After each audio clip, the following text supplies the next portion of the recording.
Ayan guys, napakasarap oh. Ayan, kalderetang baka. Sarap. Hello sa inyong lahat. Opitina TV, it's here! Ayan, today's my video. Magluluto tayo ngayon ng kalderetang baka. Tara, umpisahan na natin.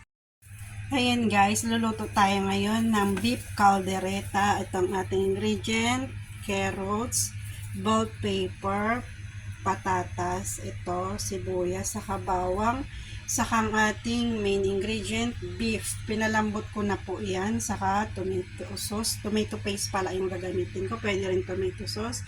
Saka mag-a-add tayo ng mga spicy. Tara, umpisahan na natin. Ayan siya guys, papainit muna natin yung kawali. Ayan. Ayan, lagyan na natin siya ng oil. Pag ako nagluluto ng ganito guys, piniprito ko muna yung patatas sa carrots, saka yung bell pepper, at saka yung iba pang para yung ng aroma niya masarap. Ayan guys, lagay na natin yung patatas. Iprituin ko muna to bago ko siya igigisa. Ayan. Nilagay ko na rin yung carrots. Ayan. Papa golden brown muna natin konti lang. Hindi naman yung brown na brown.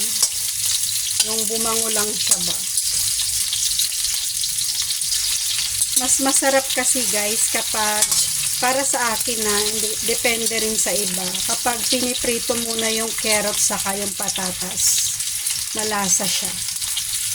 Ayan, hindi siya masyadong saka hindi masyadong madudurog.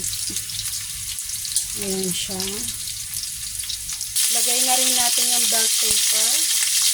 Konting prito lang naman yan. Ayan, okay na. Side muna natin siya. Gisa natin ng bawang sibuyas.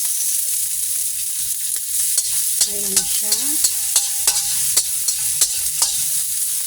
Ayan, brown na siya. Lagay natin ang pinalambot na baka. Depende sa inyo. Ako kasi pinalambot ko na para madali na. Tapos yung sabaw niya mismo, sinama ko na rin. Lagyan natin siya ng soy sauce muna. Ayan. Lagyan din natin siya ng konting oyster sauce. Lagyan din natin siya ng salt, pepper, saka seasoning. Tapos lagay natin yung tomato paste. Pwedeng tomato sauce ang ilagay nyo. Ako kasi nilagay ko tomato paste. Lagyan din natin siya ng pickles.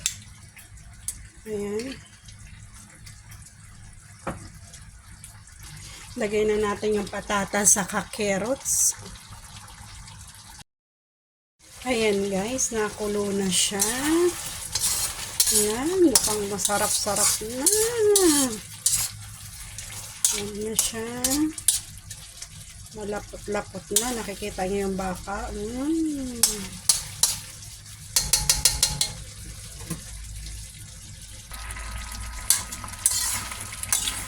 Napakasarap na guys. Kung nandito lang kayo.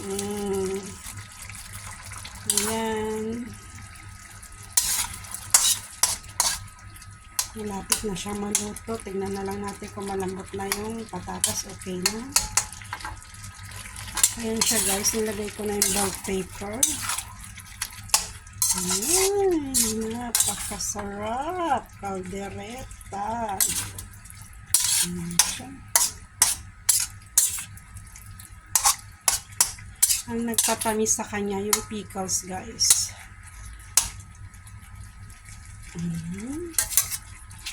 Hindi pa masyadong yung patatas. Ayan na siya guys. Napakasarap. Sana nagustuhan nyo ito.